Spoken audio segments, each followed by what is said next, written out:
Today, we return for the 9th installment of Lockdown Lit at Lunch. This is a weekly series co-presented with San Francisco Ziziva magazine. Ziziva is a literary journal founded in 1985. They're celebrating their 35th anniversary issue right now. You can head on over to ziziva.org to order a copy. Consider a subscription as well. Lockdown Literature is a group of authors with books published during the coronavirus pandemic who have banded together to support one another. You can follow them on Instagram at lockdown_literature, and you can find a full list of Lockdown Lit authors and their new books at booksmith.com. All books are available for sale now, and we'll deliver them straight to your door. Just a quick note that we're fulfilling all of our orders through our warehouse, so it might say the books are out of stock. If it does, please disregard that. Today's event features two accomplished fiction writers with debut novels, Lysley Tenorio for The Son of Good Fortune and Sameer Pandya for Members Only. If you have questions for Lysley and or Sameer at any point throughout the program, I encourage you to ask them in the comments. We'll pass them along and have time for a Q&A at the end of the program. I'm going to turn things over now to Ziziva's editor, Oscar Violone. Oscar will serve as today's MC. Thank you so much for joining us. Thank you, Evan, and thank you everyone for joining us. Let me go ahead and introduce our readers, or I should say our authors. Sameer Pandya, his newest book is also his first novel, Members Only. The New York Times said of the book, if things fall apart hadn't already been taken, it would be an apt title for Pandya's novel, which is as witty as it is woeful. The Asian Review of Books says Members Only is a timely story about prejudice and white privilege in a multiracial society. Race relations are themselves multilateral. Pandya's bank shocks questions that Americans face and ignore every day. And in its starred review, Booklist says Members Only is a grand slam.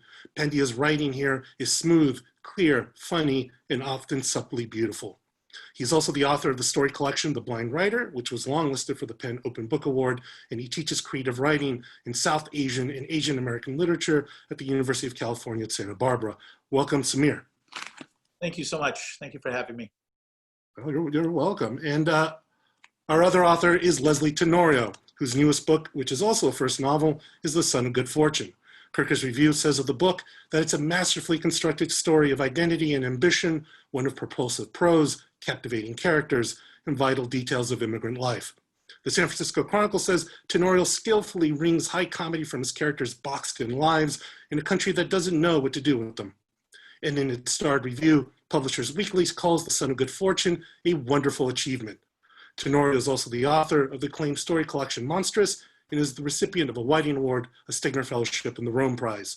His stories have been adapted for the stage by the American Conservatory Theater in San Francisco and the Ma Yi Theater in New York City, and he is a professor at St. Mary's College of California. Welcome, Lysley. Thanks, Oscar. I will be popping back in later to moderate the audience Q&A, so please do send us your questions for our authors via Facebook Live, and remember you can order copies of their books along with the books of all the other authors participating in Lockdown at Lunch on the Booksmith's website.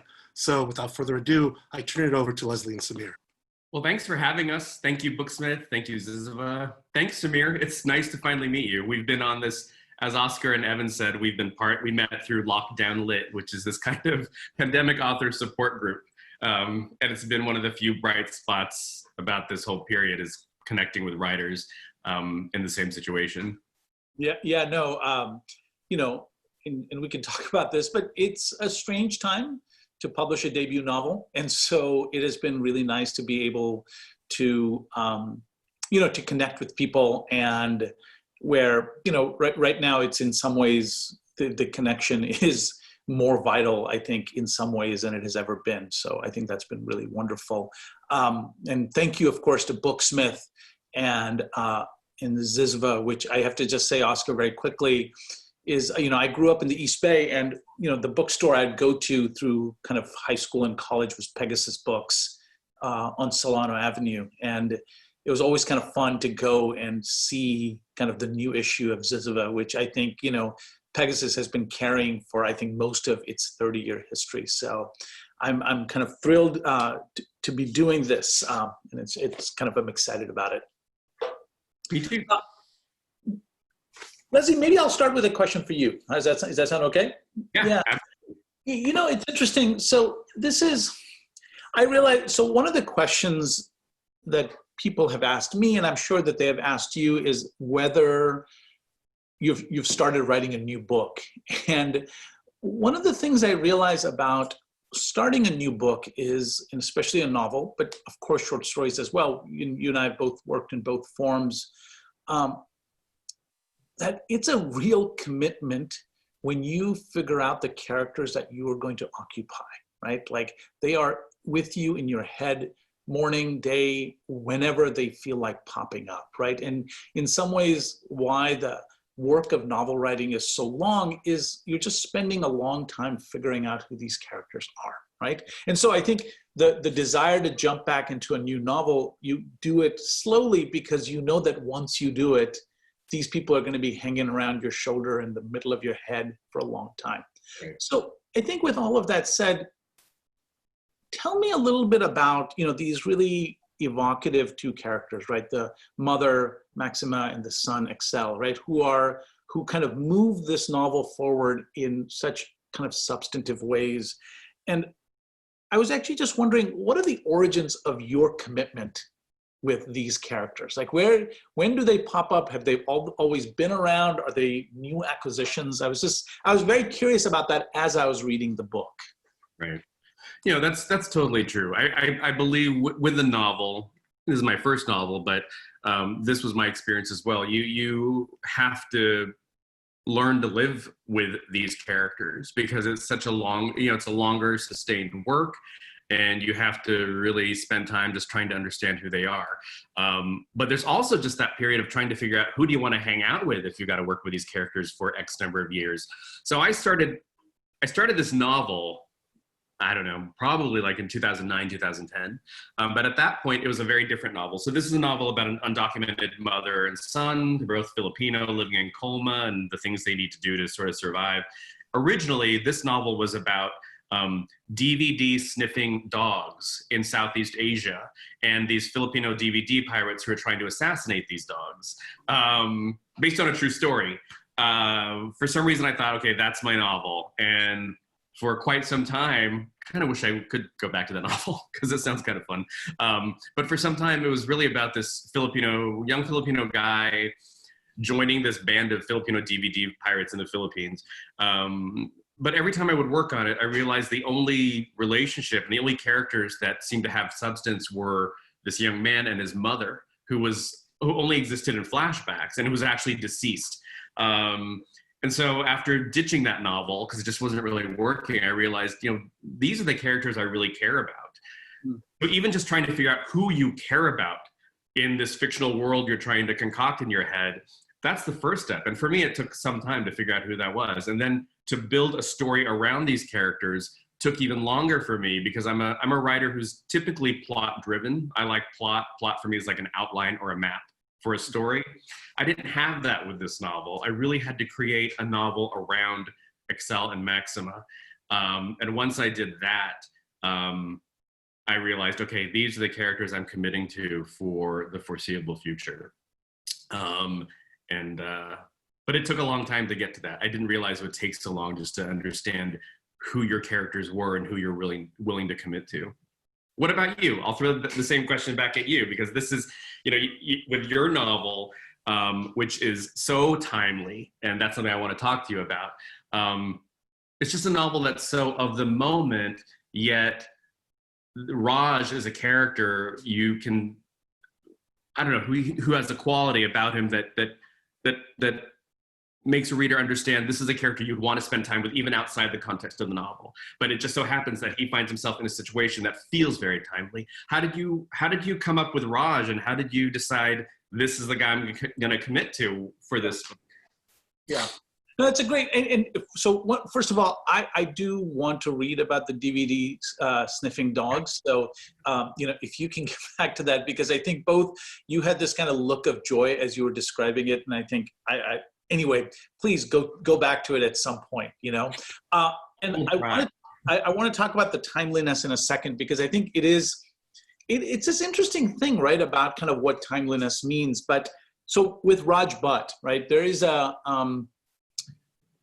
there's a moment early in the book when Raj, so very briefly, if you don't, out there, if you don't know it, this is a novel I've narrated from a middle-aged Indian American anthropology lecturer named Raj Bhatt, who at a membership meeting at his tennis club says something wildly inappropriate to an African American man and a African American couple that has come to kind of join this club. And basically this becomes this incident which then leads to this horrifically difficult, humorous week he has, right?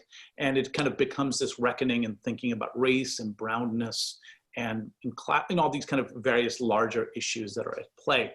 But in the first 15 pages, when Bill Brown, who's the African-American character, walks in, Raj introduces himself and says, hey, my name is Raj Bhatt. And Bill says, I knew a Raj in college. And Raj says to himself, everyone knew a Raj in college, right? And in a way, that feels for me the origins of this book, right? This idea that Raj is this kind of particular Indian American everyman character that at a particular moment in American life occupied our college lives, right? That there was the Indian friend, right? And the Indian guy, right? And what I basically wanted to do, and I think this is what we all want to do, right, is to give him the layers that go beyond the Raj I knew in college, right? To give him envy and anger and desire and failure and success. And so that there is a way in which I became interested in that idea. The second reason I think I made a commitment to this character is that this is also a campus novel, right? Which is, I've spent a ton of time on campuses, I think as you have as well, Lysley, and I love the campus novel tradition, but the campus novel tradition has not been the most diverse tradition in the world.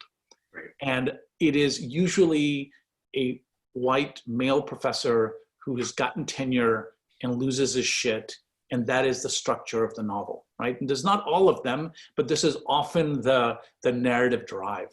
And so basically what I wanted to do is to think about what happens when you, in my case, brown up the campus novel, but then also when it's a very different kind of character on that campus, right? Where it is a guy who feels completely insecure in that space, right? And so those were the kinds of moments that I wanted to think through and why he became so important for me. Right. Yeah. Go ahead. No. Well, I was just gonna say, I love that idea. I read the book, which I loved, and it's only now that I really think of it as kind of responding to what really is a kind of genre, the campus novel. I mean, when I think of the campus novel, I think of A Separate Piece, I think of Stoner, I think of, Stegner novels. And you're right, it's like the white teacher, the white guy grappling with the anxiety of tenure. And there's always like a kind of sort of mentee who somehow, impacts his perspective. And to see your book, really taking part of that conversation and responding to it is really wonderful. And I didn't think of it in that tradition until you said it. Yeah, no, and especially, I guess the irony here is that the mentee, of course, is stalking him, right? As opposed to being the occasion for him to kind of realize. And that's the thing is, right, all the ones that you name, right? It's amazing. I forgot how much I kind of adored Separate Piece when I was in high school and when I first read it, right? And I think that there is a kind of a great conversation to be had about it. But, the other way in which I was thinking about this book was I was thinking about it as Brown Straight Man, right? Which is the Richard Russo novel I love so much, right? And I think that I was trying to kind of figure that out a little bit. But I want to kind of turn back to what you were saying about timeliness, right? Is because you have these two characters who are both undocumented, right? And there is a way in which this conversation about being undocumented has been at a fever pitch, right? Of course, it's been around for a while, but very recently, it's become much more of a kind of a larger conversation, right? So I'm wondering, in terms of timeliness, I want you to kind of think about or talk to us a little bit about what the novelist's job is in relationship to timeliness, right? Because obviously you've been thinking about this stuff for a decade, right? I don't think you sat down and said, oh, this is going to be timely, let me write it up, right? And so I was wondering if kind of, what is it, the work that I think that you're doing so that when a book like this comes out and it becomes timely, what's that space that you've been occupying so that it is now suddenly timely? Right. That's a really good question, and I imagine every writer would have a different answer for it. Well, obviously every writer would have a different answer. If a writer is going to take on a timely subject, I think the writer's responsibility is obviously to be informed about that particular topic. If a book is topical, you need to know the topic pretty well. But I also think it's important to keep in mind that if you're a fiction writer, you are still writing fiction. And the real obligation is to the integrity of the story, and I think the integrity of the characters. I, like a lot of writers, I did a lot of research for the book. And when you acquire all this information, which has to directly do with the themes or subject of your book, you feel this compulsion to incorporate all this information you're taking in. Not only to give your book some credibility, but also to almost take responsibility for the subject you're covering. But you can't overwhelm. If a book, especially a book that's character-driven, I don't think you can overwhelm a character-driven story with information in service of the larger subject or theme. I mean, I really needed to stay true to who these characters were and to what their real conflict was. Obviously, being undocumented is a defining aspect of their reality. But I also wanted to keep in mind that for an undocumented immigrant, I don't imagine that it's the only defining element of their particular reality. So Maxima and Excel, Maxima is a former B-action movie star who still watches her old cheesy Filipino 80s action movies and sort of pines for her former glorious self. That's a very human compulsion to sort of long for the dreams you once had. And it was important that that be on the page as well, in addition to her grappling with being undocumented. So in terms of this idea of timeliness, you want to treat it well and you want to do it in an informed way, but you want to make sure you balance it with what might be emotionally urgent beyond or in addition to the more logistical challenges that they face of in this case of being undocumented. Yeah, no, it's interesting. So I mean, part of it, that is such a good point, right? Which is the reason I gobbled this book up, right, was in some ways is the Excel that you describe, right? The one, I grew up in the East Bay. I feel like I had my formative years in the malls of the East Bay working them, right? And that in some ways, that's the life that you exist in. And there is in some, malls make a great presence in this book, right? That they are these social spaces that these characters exist in. And I think that what I really appreciated about the book was that in his own way, Excel is also an American teenager at the outskirts of American life, right? Not Americanness. In fact, the argument that you're making is that this is as much about the story as anything else, right? But I think that is what really the emotional resonance of the book was, that yes, undocumentedness is a part of his life, but it is not the overwhelming defining feature of who the guy is, right? And I think that as a fiction writer, which you are primarily, that's your job, right? Is to kind of open up these characters in the best way that you can, so that they're round, that they're layered, that they're doing all sorts of contradictory things at the same time. Right. So how did you handle that then? Because, your book, you have Black Lives Matter mentioned in the book. You have campus rage, and if you look at the news today or go online on Twitter, student rage is something that a lot of campuses and teachers are dealing with. How did you, and especially because you're in the thick of it, you are a professor at a university. Yeah. How do you deal with something that was so, like we said before, of the moment, and also of the moment, of the moment, but also in something that's so familiar to you? I mean, because you are Indian American, you are a professor. Mm-hmm. How did you deal with treating this in the context of fiction? Yeah, I think, and this is partly, I think, what I was thinking when I was asking you about the question of timeliness, is that when things are of the moment, what I actually realize about it is that if you listen, the tremors have been around for a long time, right? Like you can see the earthquake coming, or you can hear the earthquake coming from far away, right? In a way, I think part of the work of writing is to say, look, there are these things that are happening, right? And so that there was a way in which I wanted to convey some of this kind of life within, for example, the college campus, as I was seeing it shifting, right? And I think for those of us who, for example, I was in college in the early 90s, like it's a different social and educational space now, right? And I think that I was really interested in seeing that.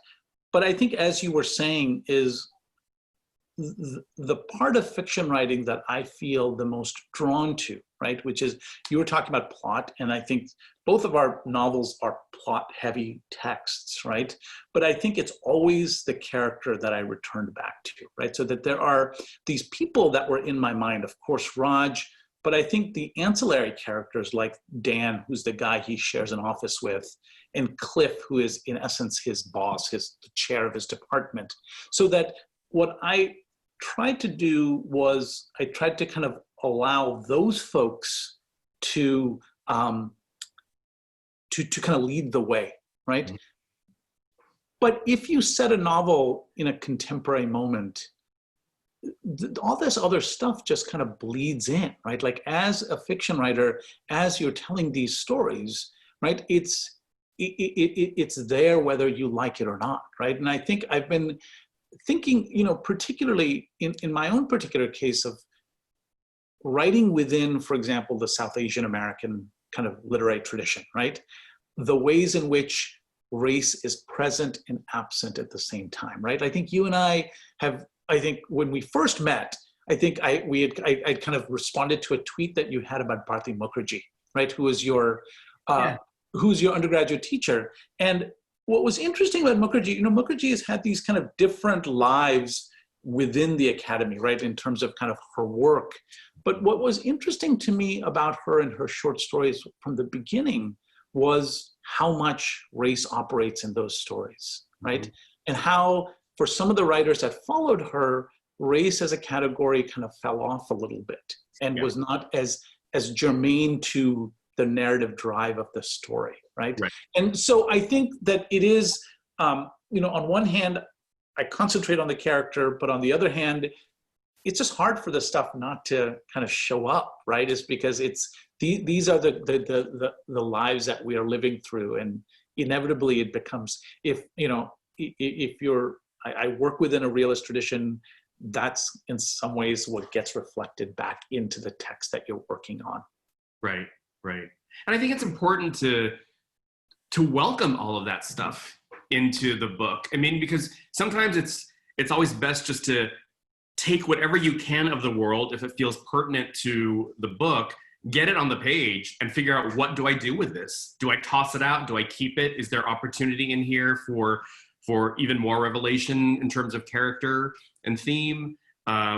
So as much as writers instinctively shut out the world as they're trying to write, you got to keep your ears open to it, especially if it's relevant to the book.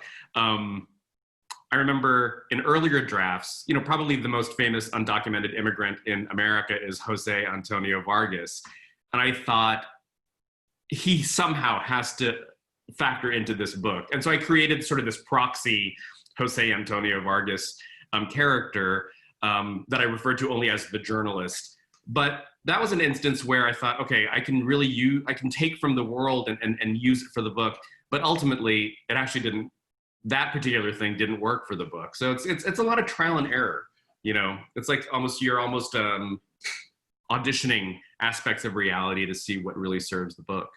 Yeah, and it kind of that's an interesting thing, right? Like it is something that you think is going to stick when you're writing it.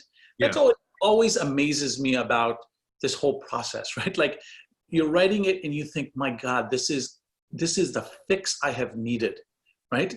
And somehow a week later, or hopefully not that far down the line, you're like, this is absolutely not what I need here, right? And I think being supple enough in your willingness to toss stuff out is really useful in those moments. Right. Can we talk a little bit about mothers and sons?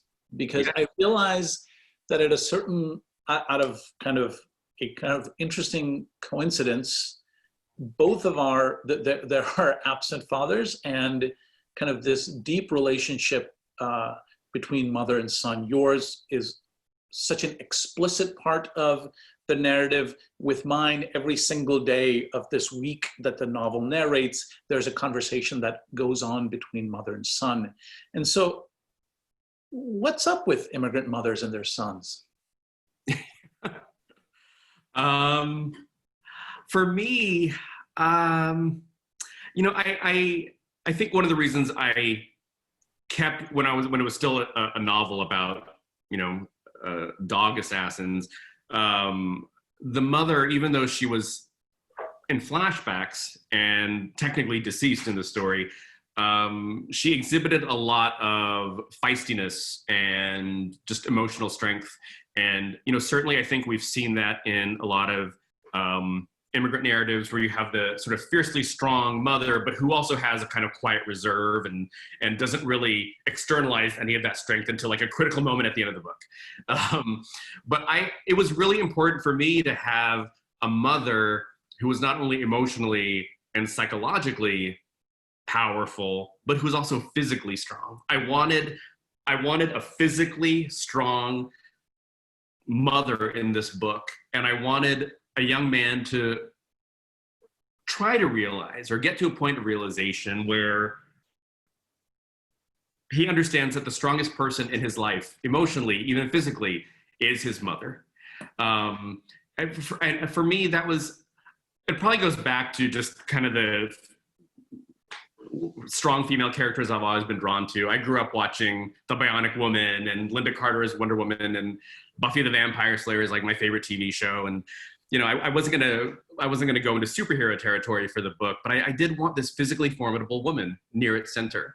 And I thought, you know, if we're looking at the tradition of immigrant mothers and sons, what if you have the immigrant mother who's just a physically and emotional powerful force in his life, and a son who fails for most of his life anyway to realize that.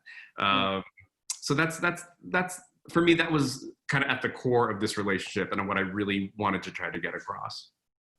Because I mean, it opens with that in such a strong way, right? Like I think hearing you talk about it is making me think about how much physicality you lend to Maxima, right? And in a way I think that's exactly right. That physicality is often what's absent, right? Which is that in physicality, not only in terms of kind of that she is not to be messed with, right? And I think I really, and I think even Excel feels that, right? Like he's like, I need to be careful here as well. And so right. I really, that dynamic I think worked for me really nicely, really well, because I think it broke apart that idea, exactly what you're saying, right? Which is that they say nothing until you need to resolve some moment of wisdom at the end, and they suddenly pop up with all the things that need to be said. Right. Yeah, I did want this, you know, immigrant mother to just, you know, be at the forefront of her own life as much as she can. She's undocumented, but you know, she is someone who's not to be messed with, and she will stand up for herself if pressed. And she is not someone who would respond kindly to judgment, although sometimes she has to tolerate it. And that's actually something I noticed was a consistent thread in Members Only. There is a constant sense of the individual, in this instance, individuals of color, being evaluated. It begins with this tennis club committee interviewing couple applicants for membership at this tennis club. But so it begins with a sense of evaluation and assessment, someone being assessed by a committee. But then there's also, Raj as a professor trying to, being evaluated by his students. There's this constant subjection, if that's a word, of a person of color, being evaluated here by committee, whether it be in his professional life or in his social life. I was wondering if you could talk a little bit more about that, because that really struck me as I was reading the book, this sense of being evaluated. Yeah, no, it's really interesting. So, one of the things that I was interested with this book was, in a way, that Raj is constantly looking out into these social spaces, right? And what he is doing is, as he is looking out, and what is exhausting about his particular experience is everyone is looking back, right? Is that as he's evaluating the situation, everyone is evaluating him at the same time. And so the particular thing that I was actually really interested in this question of evaluation was, who gets to mess up, right? Who gets to make mistakes? Who gets to bounce back from those mistakes? Right. And particularly, who has to apologize for those mistakes, right? And so, Raj does this stupid thing, and he is immediately asked to apologize, right? Which is, of course he should apologize, right? That is absolutely, and I don't think in his mind, Raj thinks, well, why should I be responsible for this, right? He immediately says to himself, but what becomes his internal conversation is, why am I being placed in some ways as the kind of the test case for how the failures of our inability to have real conversations on racial difference and class difference and all of this, right? And so I think that part of what's happening with Raj is the occasion for this week is he's kind of sick of the constant evaluation, the constant demands, right? And so he is like, while he doesn't completely lose his mind, right? Like, I think that his exhaustion through the week, and as it gets worse and worse, is this kind of this moment in which he can't bear to have to answer for all of these things constantly, right? And I think that there is, it's a really interesting question, right? Which is, what is the demand that is made on a character of color in a situation like this, right? Like, what is he asked to do, and what is he, what is he not asked to do? And I think that is a part of what I was trying to work through. So it's interesting. I'm pausing a little bit is because these words are interesting, right? Which is the notion of evaluation is I think something I'm going to kind of work through a little bit, because I think it's picking up a thread that I think I knew was there, but I think I'd not exactly presented it in that way. Yeah. Can you talk a little? Hello City is an interesting place, right? And there is a way in which I realized with your book, right, which is, now, I don't know Colma very well, but I know it a little bit, right? Now, for the people that don't know it, Colma is just south of San Francisco, correct? Yes. And like Pacifica, Colma is a place that is often socked by fog. Is that correct? Yes, and it's most known for its 17 cemeteries. Yeah, there's this thing, people are dying to go to Colma, because if you live in San Francisco, you cannot be buried in San Francisco. So if you live in San Francisco and you want to be buried, You go to Colma. So the dead outnumbered the living in Colma. That is great. So, I mean, I think what's interesting is that these two ends of this journey, right, which is Colma and Hello City, there's something about them existing in California, but them not actually existing in the California that we're all supposed to have an understanding of, right? And so I'm actually, like, I think of you as a California novelist. And so what is your relationship to this? Because place is such an important part of how this novel operates, right? Which is the way in which it is kind of where the California promise kind of arrives in these places, but does not arrive in the advertisement that has been placed forward, you know? Right. You know, as any writer knows, place and setting are meant to serve the narrative. And because I was working with characters who are undocumented, I really had to think, you know, where's the place where they can feel comfortable, safe, and where they think they can center themselves. So this idea of Colma being a town where the dead outnumbered the living, just on the fringe of one of the most famous cities in the world, seemed to be thematically and emotionally significant for these characters. This idea of being in such proximity to famous landmarks, you can't really participate in them. They don't even have a car, so it's hard for them to get to. And so, you know, Excel, fed up with living on the fringe, decides, I'm gonna go move to this off-the-grid desert community with my girlfriend called Hello City, where there are no rules. The only policy is really do unto others. So he is on this journey to a place where he thinks, I can be myself, I can reinvent myself, I can be free and open. But Hello City is still on the fringe, even more on the fringe than Colma ever was. And Hello City is fictional, but it's based on an off-the-grid desert community called Slab City. So I took a lot of fictional liberties. So in one way, Excel has traded one hiding place for another without realizing it until it's too late. So in that sense, my version of California is one of fringe and margin.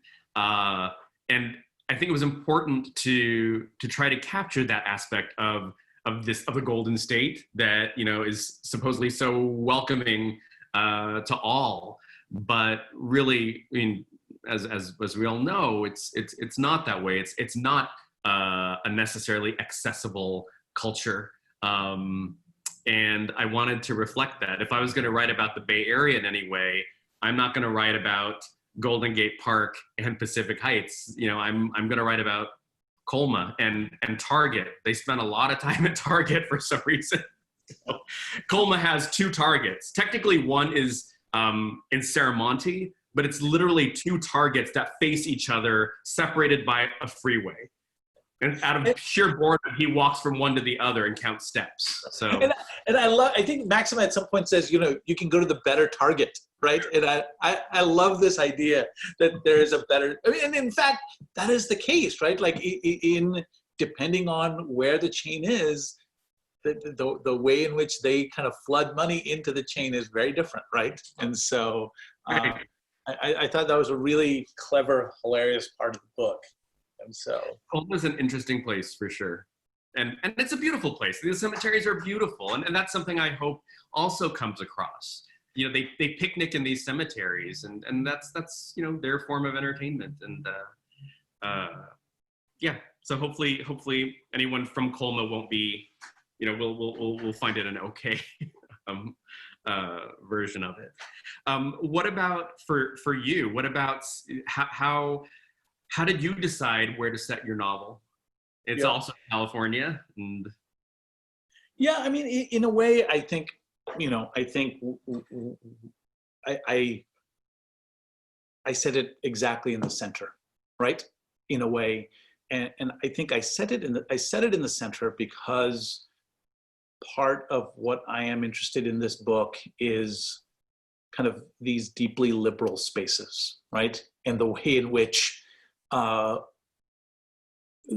you know, as much as, and I've talked about this, as much as I'm interested in race in this book, I am most, as in terms of my writer's eye, in terms of the things that interest me, I love observing performances of class, right? And the ways in which we can perform class, the ways in which we can buy up our performance, right? Which is that you can, you can lease a very, very expensive car, right? And drive it around as if you are kind of that you'd gone out and paid cash for it, right? And so I think that what I was just, as just a slightly counterpoint was, that's the space that interested in me, right? Which is that places that, I set this, I set a chunk of this novel at a tennis club. And one thing I want to say about this tennis club, and I referred to it in the beginning, I said, simplicity was the brand, right? That in a way, what I was trying to get to was a kind of old school California and kind of how old school California operates.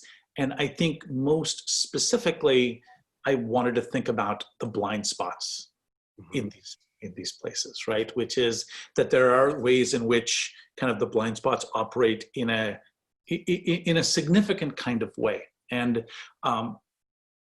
but one thing I did not do in the way that you did with Coma is, I didn't name it, right? And I think it's in your case, Coma plays.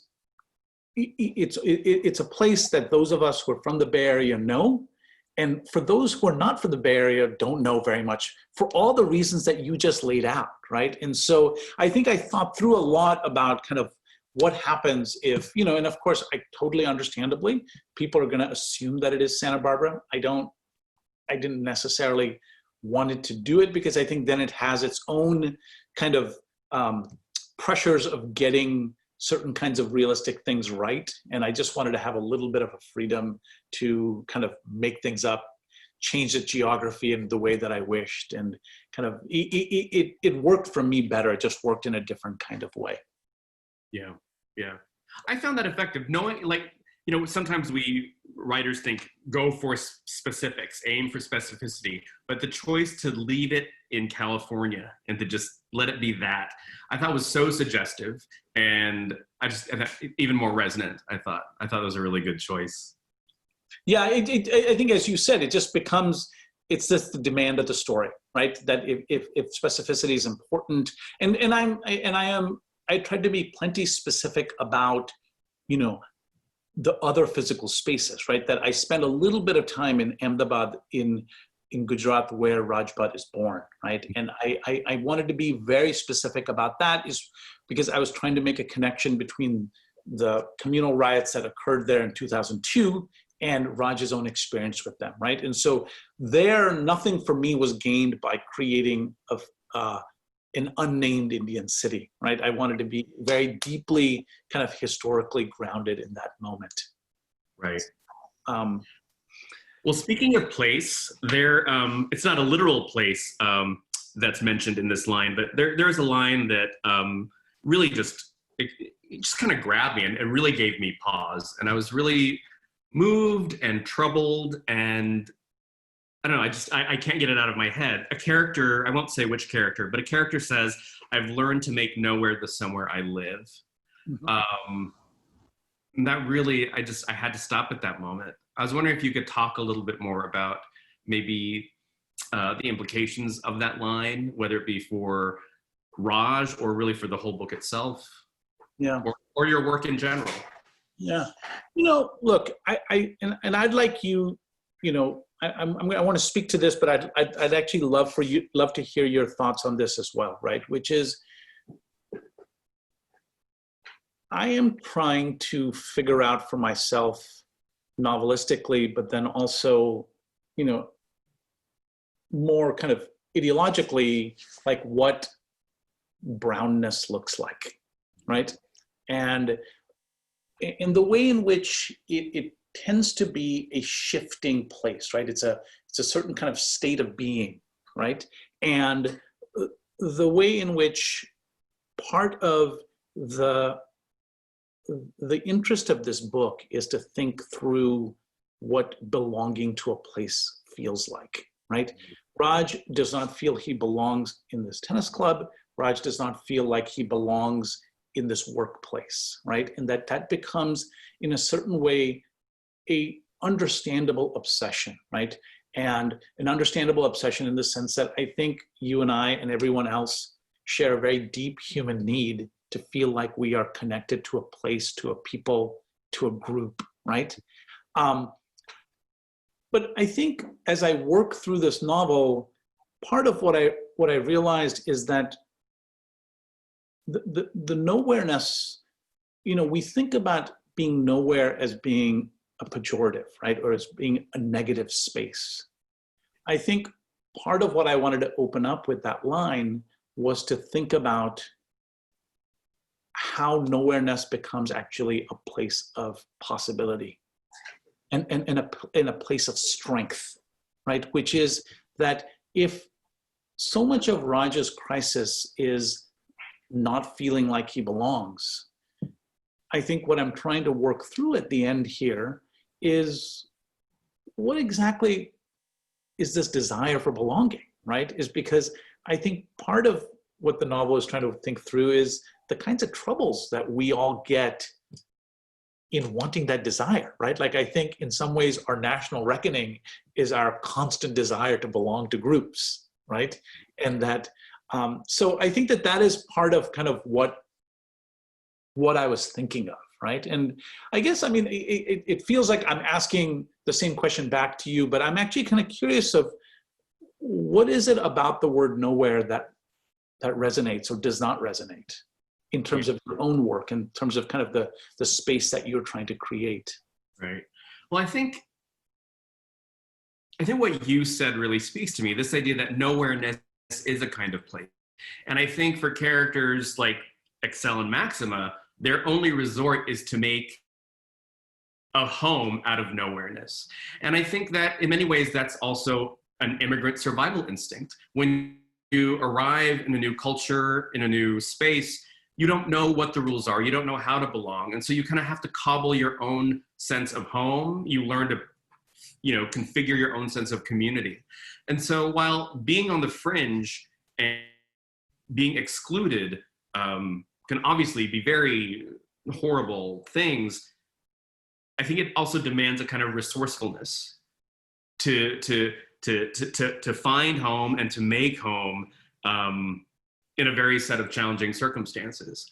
And I think that's why I think this notion of nowhereness, which I think is reflected in Hello City, it has its appeal, but you also have to ask yourself, is this particular invented space the place where I can really call home? And I think that's always in question. And I think it's also, I don't know, I think sometimes it's okay to not have a fixed sense of what home is. Mm-hmm. Maybe it's just a place that you sort of have to carry with you. That sounds very sentimental, but I think for a lot of individuals, and certainly I think a lot of our characters, I think it's true. I think it's a coping mechanism that can lead to hopefully a meaningful life. Yeah, and there is a way in which I think you don't explicitly say this, but I think it is implied with your characters, is that search for that place and belonging, it's an exhausting search, right? You get tired because you're, I think as you were saying about kind of being an immigrant, there are these rules. No one knows what the rules are. No one kind of gives you the rules, but you're expected to know them, right? And so I think that there is something that it's what is so evocative about Hello City is that I think you're very clear in pointing out that there are perils to inventing these spaces, right? That they come with their own hucksters, and it comes with the dark side as well, right? And so that I think there is some notion in where I think if we return back to Colma feels like such a grounded place, is because it is the space that these characters have created, right? It is kind of, I think it has made kind of the Pie Who Loved Me becomes this kind of this place where he returns to, right? That is a part of what shapes him. And I thought that was, you know, that such a clear strength of your book is how you ask us to reimagine these spaces, right? And to say, look, you know, there are things that we're looking for, but perhaps things that we're looking for are much closer than we sometimes realize. Right. Yeah, absolutely. Absolutely. Yeah. And of course, with your great caveat in mind, being careful about its sentimentality, right? And all the kind of everything that goes with that. But I think that is still very much there. Right. Sameer and Lysley, just was going to jump in. This is wonderful. I had some questions. You answered most of them because you've been unpacking all these wonderful subjects so well. But there's something that you said, Sameer, maybe I thought we could go back to, what you said about the performance of class. And the reason I bring it up is because I think you're quite right when you say that, you know, for immigrants, first generation, second generation, I think particularly, it's not clear what the rules are when you show up. But one thing that maybe perhaps is clear is wealth. That we may not know, you know, we try to make somewhere out of nowhere. But it becomes clear early on that that performance of class might be the key. Would you want to talk about that a little bit?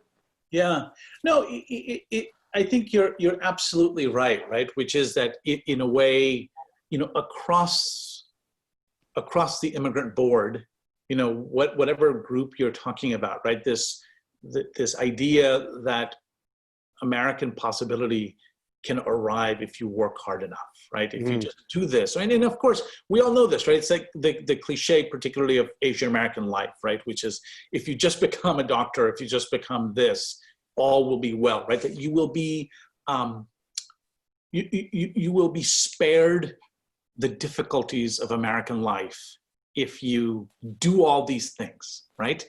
And for me, the issue of class becomes so interesting, and why I am so often drawn to, in both of these books, Failed Men and the failed possibilities of this, is that there is a way in which you can do all of that work. You can pass for as long as you can possibly pass with whatever degrees that you have, or the car that you drive, or the house that you live in. But then there's always that moment where you don't pass until you pass until you don't, right? So I think that is the tragedy of that desire, right? Which is that it is, the assumption is that if you just do this enough, it will be fine. And I think, you know, the life of these novels is suggesting, and I think our collective lives is suggesting, is that as you're performing class, as you're engaging in its possibilities, kind of race is just kind of hanging out in the corner of the room, ready to kind of take its rightful place in that space. Yeah, I was going to say that it is, you know, as you were saying earlier in this conversation, you know, it's the idea of being judged, of being assessed. You know, we go in thinking that the criteria is the same for everybody. And I think that's where the idea of wealth gives you that sense of objectivity. Well, you know, if it's just a matter about making a certain amount of money, then everything here is copacetic. But, you know, I also bring this up because we are in such, of course, a horrible moment right now in our country's history. An economic catastrophe is unfurling around us. And you said something, too, that struck me, something that reminds me of an anecdote my brother-in-law told me, who used to live in Scottsdale, Arizona, what he described as the $40,000 millionaire. These would be young men, you know, who leased very expensive cars and would, you know, drive them around to make you think that they had much more money than they did, but they did not. Well, you know, we're looking at huge economic contraction. I was reading a story, I think in the Los Angeles Times, about people looking for rental assistance, and for the first time, this one group on the East Coast was seeing people from wealthier zip codes reaching out and asking them for rental assistance. I guess it's a long way of saying, are we going to perhaps have a great revelation at some point, if it wasn't already clear already, that maybe this whole thing is a farce? You want to take that, Lysley? This whole thing is a farce? You mean? As far in terms of, the performance of class, that this actually will matter, or that, people are actually as well off as they want you to think, or, essentially this sort of, this sort of idea where we assume, and I say we because, I'm Mexican, my parents both immigrated from this country, but I was born here. We assume that, everyone is showing their cards, but I don't think that's quite right. Right. No, I would agree with that. I think what is happening right now is so horrific on a daily basis. I think we're starting to become numb to it. So the things that are slowly being revealed are really surprising. And I think these structures that we were so accustomed to are going to be dismantling in ways we don't imagine. And it's going to be interesting, and scary to see how that trickles into every aspect of American life. And this is where I think both of your books speak to this moment. Oscar, can I just very quickly just add something to what you were just asking? Mm-hmm. Which is, to your questions, like, will we finally open up to this, right? Mm-hmm. I think the more cynical side of me thinks that this notion that our collective or our individual fortunes are just around the corner is so strong, right? The narrative has been embedded so strongly, which is, hell or economic plight is other people, but me, I'm going to be good, right? I've just worked hard enough. And so it is, what you're laying out is really interesting, right? Which is that there is, in some ways, this destruction that is all around us. And yet there is this kind of American narrative, which we have all teethed on in one way or another, that, almost prevents us from kind of engaging in the reality that is around us. But it's a really interesting question. Yeah, I wanted to say this is why I think both of your books are so wonderfully apt for the moment, because you're talking about people dealing with limbo. You're talking about people dealing with great uncertainty. This is not a burden shared equally in this country. And now we are in a position, sadly, where this may be the status quo. And what is this going to mean? It's sort of like almost saying to a certain group of Americans, welcome to my life. Mm-hmm. Yeah. Yeah. Well, I see it's now noon. So I just want to thank you both. That was a wonderful conversation. And I'm so thankful for your books. This is it's very exciting to hear you both talk about them. I think Evan, Evan, are you there? I'm here. Thank you, Oscar, so much. And Lysley and Sameer, this has really been a rich conversation. Thank you both so much for joining us today, and congratulations to you both on your novels. To those of you who are watching at home, the books again are The Son of Good Fortune by Lysley Tenorio and Members Only by Sameer Pandya. You can support these authors, their presses, and your favorite neighborhood bookstore by ordering from Booksmith.com. We'll ship it straight to you. Free shipping through San Francisco and the East Bay. Thank you again to Oscar and to Ziziba Magazine. Hope to see you all in person in the near future. Until then, take care and be well. Thank you. Thanks, everybody. Nice meeting you. Thanks, Evan and Oscar. Thank you. Thanks, Lysley. Thank you both so much.